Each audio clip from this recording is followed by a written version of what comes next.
DCM Pawan Kalyan గారి seize the ship Kakinada పోర్ట్లో ఆ drama మొత్తం చూస్తూ ఉంటే కామెడీ యాక్టర్కి ఎక్కువ, హీరోకి తక్కువ అన్నట్లుగా ఉంది. అంటే ఆ సన్నివేశాన్ని నేను అనేది పవన్ కళ్యాణ్ గారిని కాదు. కామెడీకి ఎక్కువ, హీరోయిజానికి తక్కువ అన్నట్లుగా ఉంది. ఆయన సీజ్ ద షిప్ అన్నారు. సీజ్ ద షిప్ అంటే ఆ షిప్ని సీజ్ చేయమని. తీరా చూస్తే ఆయన సిన్సియర్గా ప్రయత్నించాడు. ఏదైనా సరే సినిమా హీరో కదా, రాజకీయాలను ఇప్పుడిప్పుడే తెలుసుకుంటున్నారు కదా, కాబట్టి ఆయన కాస్త ఆవేశంతో ఉంటారులే, అల్టిమేట్గా ఆయన ప్రజల యొక్క ప్రయోజనాలను ఆశిస్తారులే అనుకుంటే అదంతా కూడా ఊరికే డ్రామా అనేది తర్వాత అర్థమైంది. ఏంటంటే అంతకుముందే కలెక్టర్ గారు వచ్చేసి దాన్ని సీజ్ చేయమన్నారంట. మరి ఈయన తర్వాత మళ్ళీ దాని మీద కెమెరా ఆన్ స్టార్ట్ అన్నట్టుగా ఈయన మళ్ళీ కొత్త డ్రామా ఏంటనేది అర్థం కాని ప్రశ్న. ఇక్కడ ఒక్క పవన్ కళ్యాణ్ గారే కాదు, సంబంధిత పౌర సరఫరాల శాఖ మంత్రి, ఏదైతే జనసేన పార్టీ యొక్క రాజకీయ ప్రధానమైనటువంటి మూలస్తంభం లాంటి వ్యక్తి, ఆయన చెప్పేది కూడా అసలు తలా తోక లేకుండా ఉంది. ఇప్పుడు మనం మద్యపానం ఆరోగ్యానికి హానికరం అని అంటామండి. అంటూనే కూటమి ప్రభుత్వం ఏం చేస్తా ఉంది? నాణ్యమైన మద్యాన్ని అందిస్తున్నామని చాలా ఘనంగా చెప్పుకుంటా ఉంది. చంద్రబాబు నాయుడు గారే స్వయంగా చెప్తా ఉన్నారు. అట్లా ఉంది వీళ్ళు చేసేది. అసలు ఆ యొక్క రైసు ఒక చైన్ లాగా ఏ ప్రభుత్వం మారినా ఆ రైస్ అనేది ఎవరు కూడా చౌక బియ్యాన్ని ఆంధ్రప్రదేశ్ రాష్ట్రంలోని ప్రజలు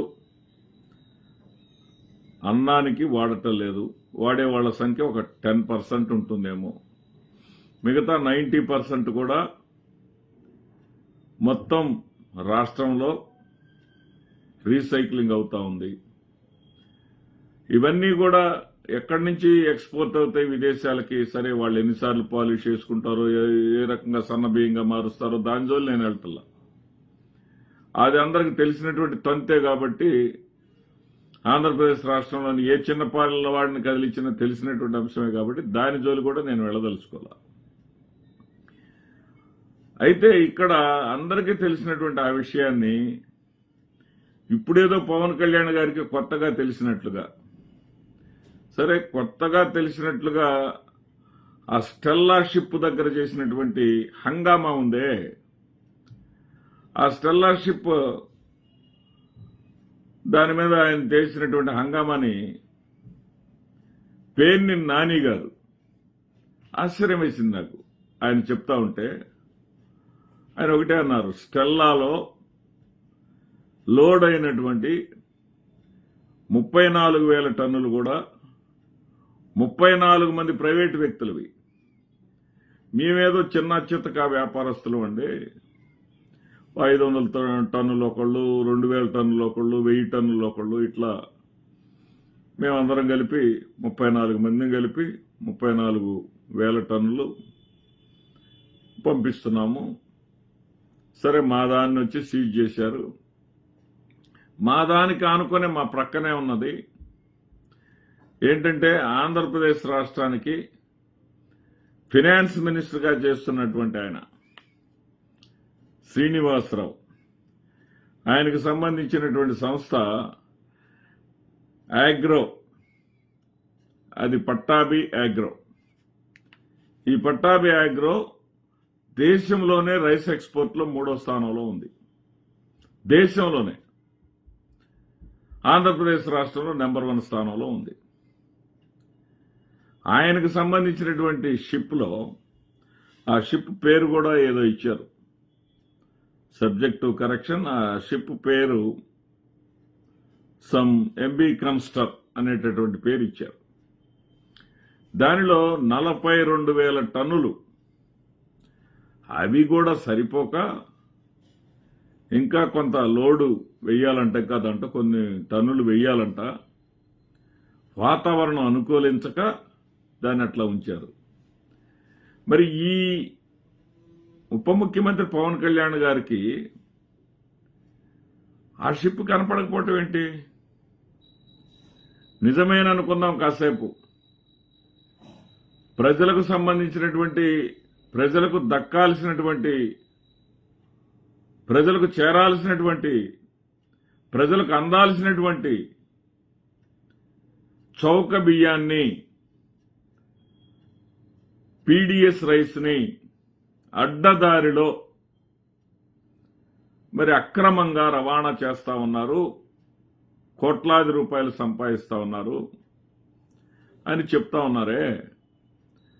ఆ చెప్పేటటువంటి ఆ రైస్ని ఆపటమే మీ లక్ష్యమైతే, హీరోయిజం చూపించటమే మీ లక్ష్యమైతే, మంత్రివర్గంలో భాగస్వామి అయి ఉండి కూడా మారు వేషంలో వచ్చి ప్రజల కోసం పోరాడేటటువంటి నిజమైనటువంటి మనస్తత్వం మీది గాని అయితే,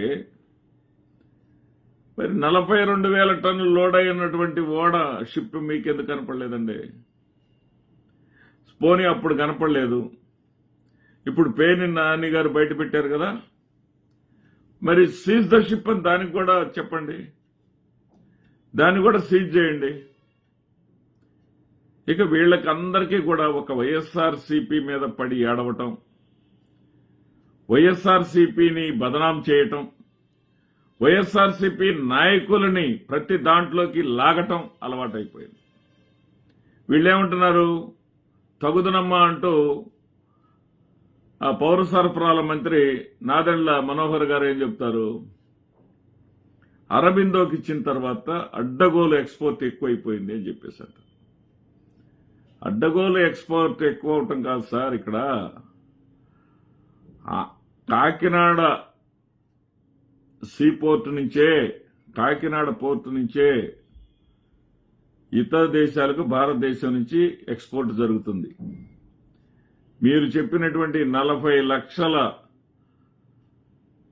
కోట్ల రూపాయల విలువైనటువంటి రైస్ అన్నారే, కోట్ల రూపాయల విలువైనటువంటి రైస్ అక్కడి నుంచి ఎక్స్పోర్ట్ అయిన మాట వాస్తవం, అవుతూ ఉన్నమాట వాస్తవం. అసలు దాన్ని బేసిక్గా ఆపండి సార్. దాన్ని అసలు ఆ ఎక్స్చేంజ్ అనేది, రైస్ ఎక్స్చేంజ్ అనేది జరగకుండా, ఏది పేదల దగ్గరికి ఇచ్చామని ఆ పేదలు మళ్ళీ 10 రూపాయలు పేదల దగ్గర నుంచి కొనటం, 10 నుంచి 12, 15 ఇష్టం వచ్చిన రేట్లు ఉన్నాయి దానికి. దాన్ని 3 సార్లు 4 సార్లు పాలిషులు పెట్టేసి దాన్ని 70 రూపాయలకి 80 రూపాయలకి ఖర్చు చేయటం, అది ఎక్స్పోర్ట్ చేయటం, ఇదంతా రీసైక్లింగ్ జరుగుతుంది కదా. దీన్ని ఆపేటటువంటి ప్రక్రియ ఏంటో మీరు ప్రయత్నం చేయండి. ఆపేటటువంటి విధానం ఏదైనా ఆలోచన ఉంటే చెప్పండి. మీరు అంటా ఉన్నారే, మీరు ఒక విధానాన్ని తీసుకున్నప్పుడు 10 మందికి మేలు చేసే విధంగా ఉండాలి. పవన్ కళ్యాణ్ గారు, మీరు సినిమాల్లో ఉన్నారు నిన్నటిదాకా, రాజకీయాలు మీకు తెలియవు, మేము కాదంటలే మిమ్మల్ని. కానీ మీలో స్వార్థం లేకపోతే ముందు పయ్యావుల కేశవ్ గారికి చెందినటువంటి, అంటే వాళ్ళ వియ్యంకుడికి చెందినటువంటి ఆ షిప్ను కూడా సీజ్ చేయమని చెప్పండి ఫస్ట్. దాని తర్వాత మీరేం చేయాలంటే, అక్కడ 20 మంది కానిస్టేబుల్ ఏం చేస్తారు అని చెప్పేసి అన్నారే, ఆ షిప్లో 20 మంది కానిస్టేబుల్ని కాదు మీరు చూడాల్సింది, 20 మంది పోలీసులు వాళ్ళని కాదు మీరు చూడాల్సింది, వేల కుటుంబాలు అక్కడ రైస్ ఎక్స్పోర్ట్ ద్వారా బియ్యం బస్తాలు ఎత్తటం, షిప్లో వేయటం, ఆ షిప్లో లోడ్ చేయటం ద్వారా వేల కుటుంబాలు అక్కడ బ్రతుకుతా ఉన్నాయి. లేదు 20 మంది కానిస్టేబుల్ చాలరు, ఒక మిలిటరీ బెటాలియన్ దించండి, మీకు అత్యంత సన్నిహితులు కదా ప్రధానమంత్రి నరేంద్ర మోడీ గారు, మరి హోంమంత్రి గారు కానీ, అమిత్ షా గారు కానీ, వీళ్ళందరూ కూడా మీ జేబులో మనుషులే కదా. మీ స్థాయి కూడా ఇప్పుడు పెరిగిపోయింది కదా. మిమ్మల్ని తీసుకెళ్లి మహారాష్ట్రలో కూడా క్యాంపెయిన్ చేయించుకుంటున్నారు కదా. మీరు రాష్ట్ర స్థాయి నుంచి జాతీయ స్థాయి నాయకుడు అయిపోయారు కదా. మీ అన్నగారు నాగబాబు గారే చెప్పారు, కేవలం పవన్ కళ్యాణ్ గారి వల్ల ఆంధ్రప్రదేశ్ రాష్ట్రంలో కూటమి ప్రభుత్వం ఏర్పడిందని. ఆంధ్రప్రదేశ్ రాష్ట్రంలో ఏర్పడటమే కాదు, భారతదేశంలో కూడా భారతీయ జనతా పార్టీ ప్రభుత్వం ఏర్పడటానికి కూడా పవన్ కళ్యాణ్ కారణం అని మీరే చెప్పారు. మీ అన్నగారు స్వయంగా చెప్పారు, అందరం విన్నాం. మీరు అది చేయండి సార్.